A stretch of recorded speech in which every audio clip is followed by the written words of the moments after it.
2 Chronicles 34. Josiah was 8 years old when he became king, and he reigned in Jerusalem for 31 years.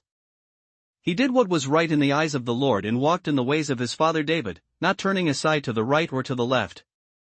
In the 8th year of his reign, while he was still young, he began to seek the God of his father David. In his 12th year he began to purge Judah and Jerusalem of high places, Asherah poles, carved idols and cast images. Under his direction the altars of the Baals were torn down, he cut to pieces the incense altars that were above them, and smashed the Asherah poles, the idols and the images.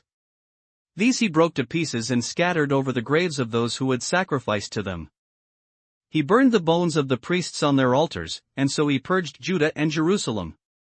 In the towns of Manasseh, Ephraim and Simeon, as far as Naphtali, and in the ruins around them, he tore down the altars and the Asherah poles and crushed the idols to powder and cut to pieces all the incense altars throughout Israel. Then he went back to Jerusalem. In the 18th year of Josiah's reign, to purify the land and the temple, he sent Shaphan son of Azaliah and Maaseiah the ruler of the city, with Joah son of Joahaz, the recorder, to repair the temple of the Lord his God. They went to Hilkiah the high priest and gave him the money that had been brought into the temple of God, which the Levites who were the doorkeepers had collected from the people of Manasseh, Ephraim and the entire remnant of Israel and from all the people of Judah and Benjamin and the inhabitants of Jerusalem. Then they entrusted it to the men appointed to supervise the work on the Lord's temple. These men paid the workers who repaired and restored the temple. They also gave money to the carpenters and builders to purchase dressed stone, and timber for joists and beams for the buildings that the kings of Judah had allowed to fall into ruin. The men did the work faithfully. Over them to direct them were Jahath and Obadiah, Levites descended from Merari, and Zechariah and Meshullam, descended from Kohath.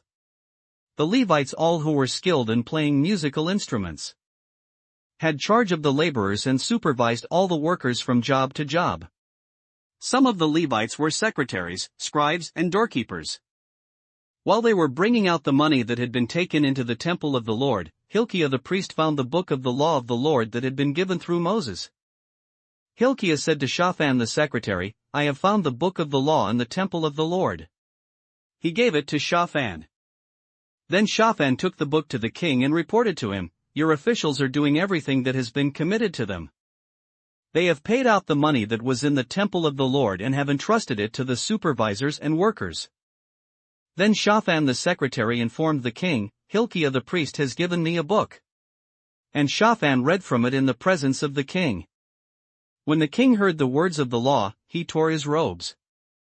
He gave these orders to Hilkiah, Ahikam son of Shaphan, Abdon son of Micah, Shaphan the secretary and Asaiah the king's attendant. "Go and inquire of the Lord for me and for the remnant in Israel and Judah about what is written in this book that has been found. Great is the Lord's anger that is poured out on us because our fathers have not kept the word of the Lord, they have not acted in accordance with all that is written in this book." Hilkiah and those the king had sent with him went to speak to the prophetess Huldah, who was the wife of Shallum son of Tokath, the son of Hazra, keeper of the wardrobe. She lived in Jerusalem, in the 2nd district. She said to them, "This is what the Lord, the God of Israel, says, tell the man who sent you to me. This is what the Lord says, I am going to bring disaster on this place and its people, all the curses written in the book that has been read in the presence of the king of Judah. Because they have forsaken me and burned incense to other gods and provoked me to anger by all that their hands have made, my anger will be poured out on this place and will not be quenched. Tell the king of Judah, who sent you to inquire of the Lord, this is what the Lord, the God of Israel, says concerning the words you heard. Because your heart was responsive and you humbled yourself before God when you heard what he spoke against this place and its people, and because you humbled yourself before me and tore your robes and wept in my presence, I have heard you, declares the Lord. Now I will gather you to your fathers, and you will be buried in peace. Your eyes will not see all the disaster I am going to bring on this place and on those who live here." So they took her answer back to the king. Then the king called together all the elders of Judah and Jerusalem. He went up to the temple of the Lord with the men of Judah, the people of Jerusalem, the priests and the Levites, all the people from the least to the greatest. He read in their hearing all the words of the book of the covenant, which had been found in the temple of the Lord. The king stood by his pillar and renewed the covenant in the presence of the Lord to follow the Lord and keep his commands, regulations and decrees with all his heart and all his soul, and to obey the words of the covenant written in this book. Then he made everyone in Jerusalem and Benjamin pledge themselves to it. The people of Jerusalem did this in accordance with the covenant of God, the God of their fathers. Josiah removed all the detestable idols from all the territory belonging to the Israelites, and he made all who were present in Israel serve the Lord their God. As long as he lived, they did not fail to follow the Lord, the God of their fathers. 2 Chronicles 35. Josiah celebrated the Passover to the Lord in Jerusalem, and the Passover lamb was slaughtered on the 14th day of the first month. He appointed the priests to their duties and encouraged them in the service of the Lord's temple. He said to the Levites, who instructed all Israel and who had been consecrated to the Lord, "Put the sacred ark in the temple that Solomon son of David king of Israel built. It is not to be carried about on your shoulders. Now serve the Lord your God and his people Israel. Prepare yourselves by families in your divisions, according to the directions written by David king of Israel and by his son Solomon. Stand in the holy place with a group of Levites for each subdivision of the families of your fellow countrymen, the lay people. Slaughter the Passover lambs, consecrate yourselves and prepare the lambs for your fellow countrymen, doing what the Lord commanded through Moses." Josiah provided for all the lay people who were there a total of 30,000 sheep and goats for the Passover offerings, and also 3,000 cattle, all from the king's own possessions. His officials also contributed voluntarily to the people and the priests and Levites. Hilkiah, Zechariah, and Jehiel, the administrators of God's temple, gave the priests 2,600 Passover offerings and 300 cattle. Also Conaniah along with Shemaiah and Nethanel, his brothers, and Hashabiah, Jeiel and Jozabad, the leaders of the Levites, provided 5,000 Passover offerings and 500 head of cattle for the Levites. The service was arranged and the priests stood in their places with the Levites in their divisions as the king had ordered. The Passover lambs were slaughtered, and the priests sprinkled the blood handed to them, while the Levites skinned the animals. They set aside the burnt offerings to give them to the subdivisions of the families of the people to offer to the Lord, as is written in the book of Moses. They did the same with the cattle. They roasted the Passover animals over the fire as prescribed, and boiled the holy offerings in pots, cauldrons and pans and served them quickly to all the people.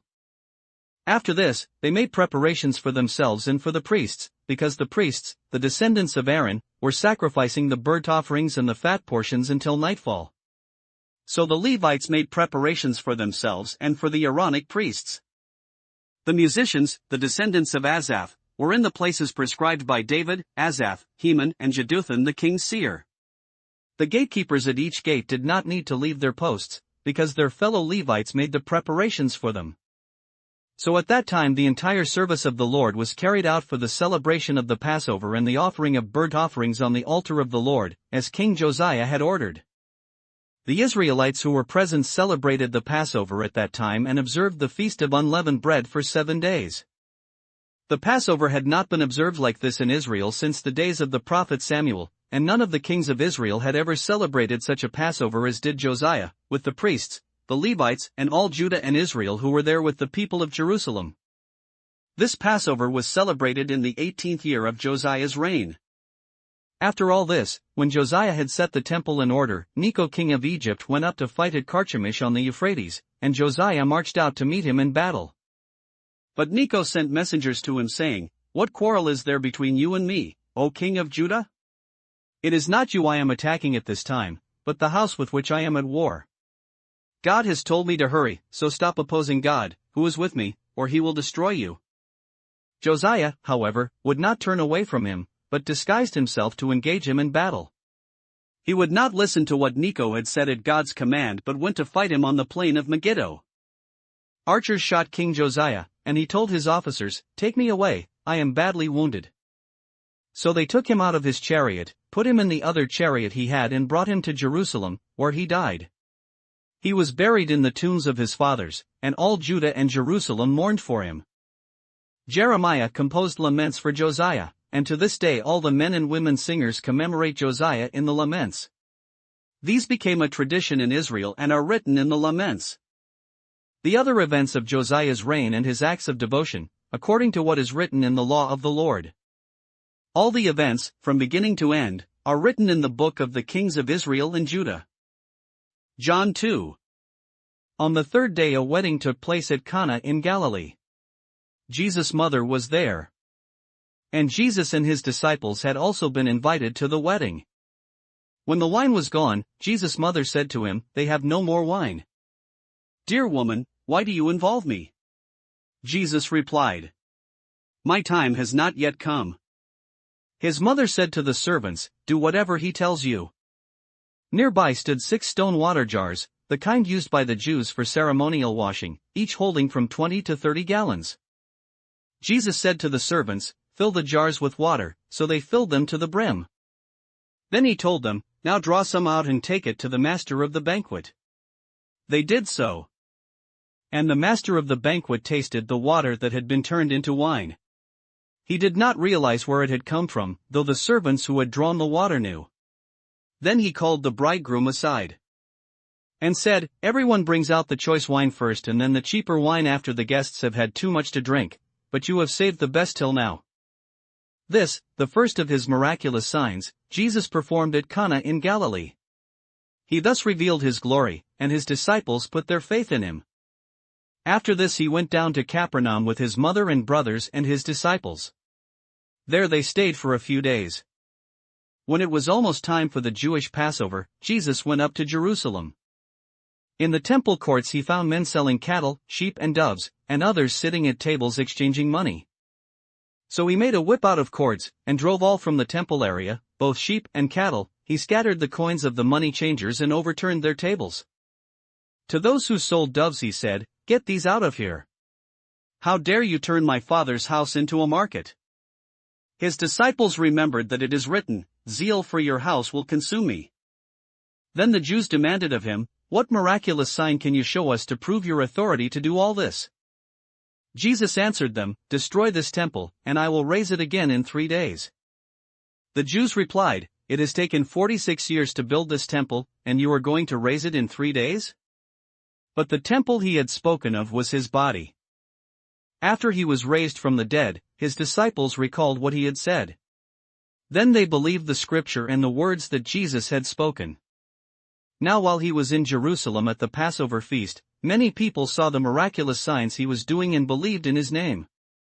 But Jesus would not entrust himself to them, for he knew all men. He did not need man's testimony about man, for he knew what was in a man. Psalms 14.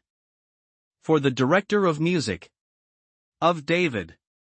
The fool says in his heart, "There is no God." They are corrupt, their deeds are vile, there is no one who does good. The Lord looks down from heaven on the sons of men to see if there are any who understand, any who seek God. All have turned aside, they have together become corrupt, there is no one who does good, not even one. Will evildoers never learn? Those who devour my people as men eat bread and who do not call on the Lord?